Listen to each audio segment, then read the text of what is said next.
If only we could go back in time, we might unravel the mystery of this place.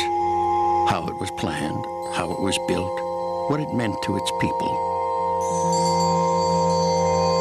Now we can see only hints of all that was Cahokia. A huge mound, the largest earthen monument in the Americas, and a vast series of smaller mounds arranged in patterns across the largest archaeological site north of Mexico. There is no other place like Cahokia.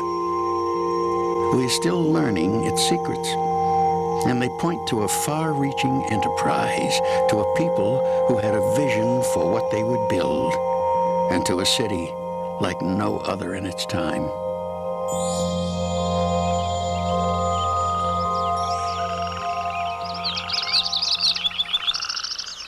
The valley was rich, naturally abundant. Its fertile soil, laid down by the continent's mightiest river, was hospitable to a vast range of plant species. The river, its floodplain, and the nearby bluffs provided several different habitats for a wide variety of animals. It also became a habitat for human beings who migrated into the area over 12,000 years ago. 1,000 years ago, the people here evolved into a culture we call Mississippian. These were the men and women who built the mounds. Like earlier people, they grew squash, sunflowers, and other seed-bearing crops.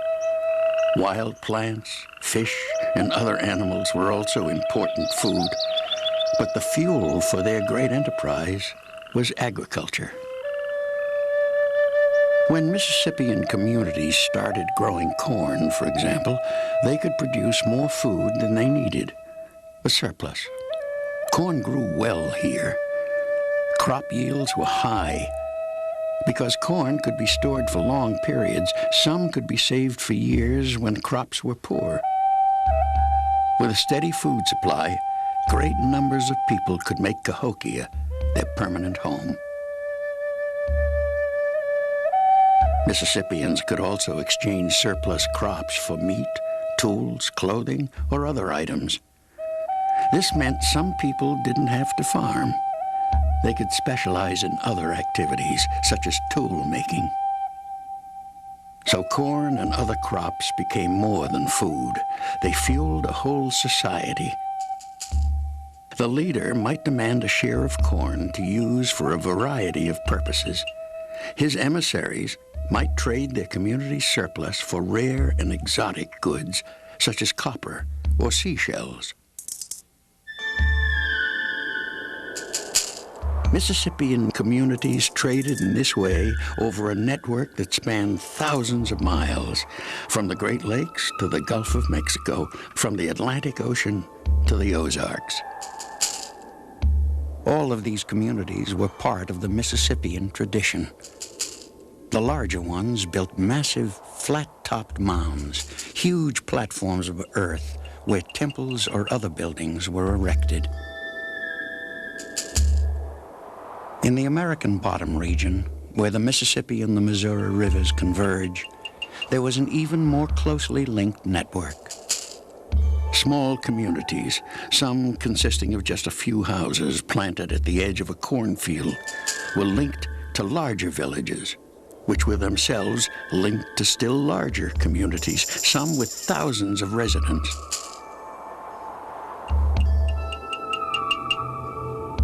At the center of them all was Cahokia.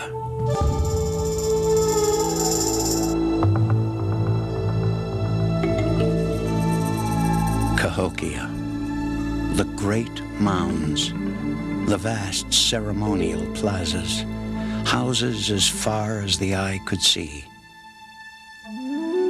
Cahokia.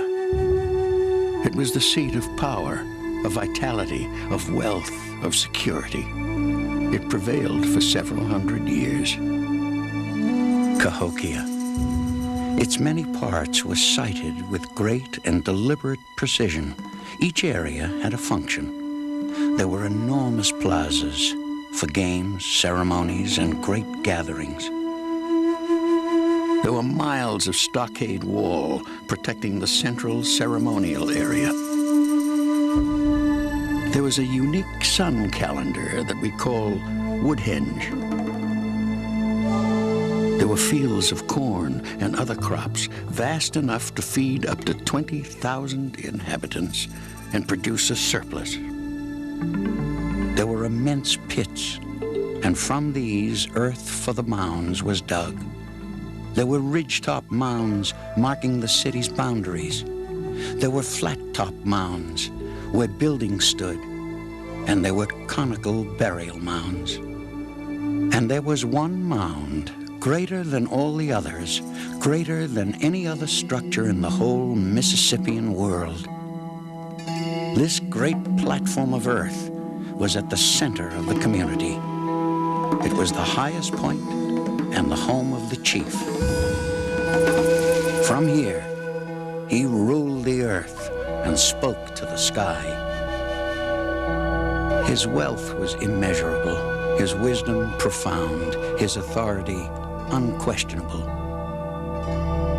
The chief was responsible for maintaining balance between the spiritual forces of the upper world and the lower world. And perhaps even more challenging, he was responsible for maintaining order and harmony among the people. Service rendered to him was as to the gods.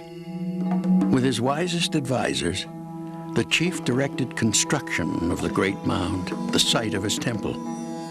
For the thousands of laborers, building the mound was an act of loyalty and of faith. Building it in stages, they dug the earth with stone hoes and carried it on their backs in woven baskets, 50 to 60 pounds at a time, 15 million times over a 300-year period. They watched the great mound as it grew, and they were proud.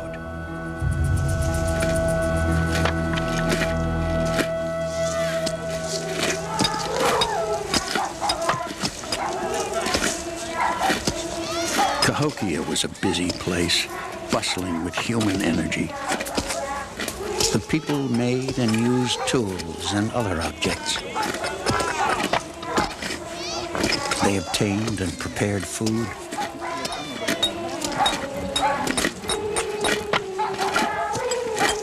They built houses and other structures. They struggled with all the byproducts of urban life, such as crowding, garbage, crime. They raised children, nursed their sick, and buried their dead.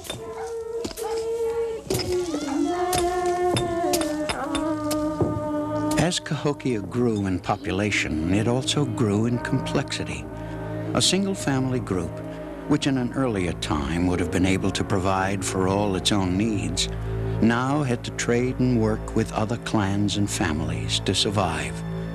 Much as in our own society, relationships extended beyond the family to weave a web of interdependence within the community. For the people of Cahokia, each day was a challenge to the body, to the mind, and to the spirit.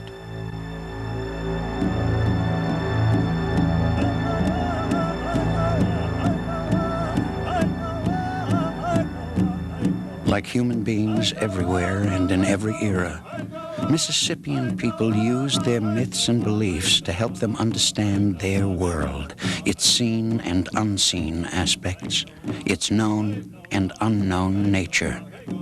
We find clues to their beliefs in the rituals they performed and in the symbols they used.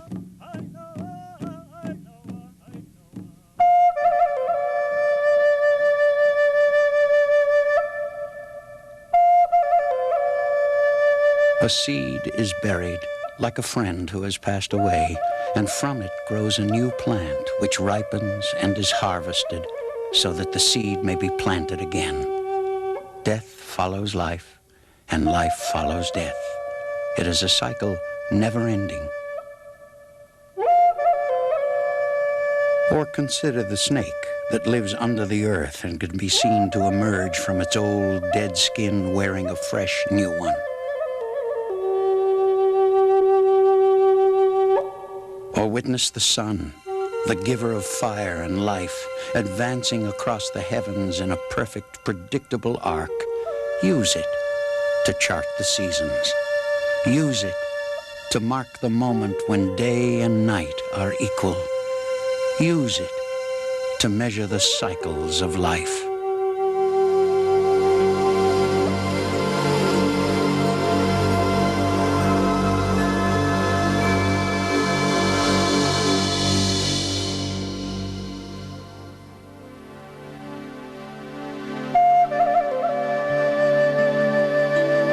Today, we look back at Cahokia with boundless curiosity. Every day, new scientific techniques, new technologies, and new ideas help us to understand the culture that ruled this valley for hundreds of years. But there are still many mysteries to unravel and many discoveries to be made. For example, no one knows exactly why Cahokia began to decline sometime late in the 13th or early in the 14th century. We know the end came slowly, over many years, as Cahokia's authority and power were challenged. We know poor nutrition and disease were growing problems. Maybe changes in climate, dwindling resources, and a growing population, or perhaps class warfare, conflicts within the group or from the outside, also contributed to the decline. These mysteries endure, and they challenge us to think harder, to reach back with the power of imagination to a time long ago when embers, fed by the sacred fire, glowed and smoldered through the night. In those days, the earth was bountiful, and my people were many, and many fires warmed us. We planted maize and prayed for blessings from the rain and the sun.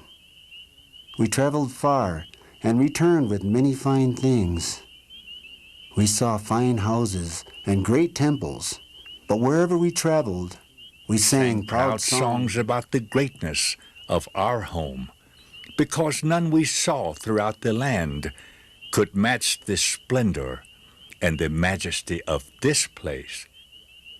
This place, where the maize grows tallest, where the runners are most swift, where the builders reach the sky, and where the noble sun shines most brightly.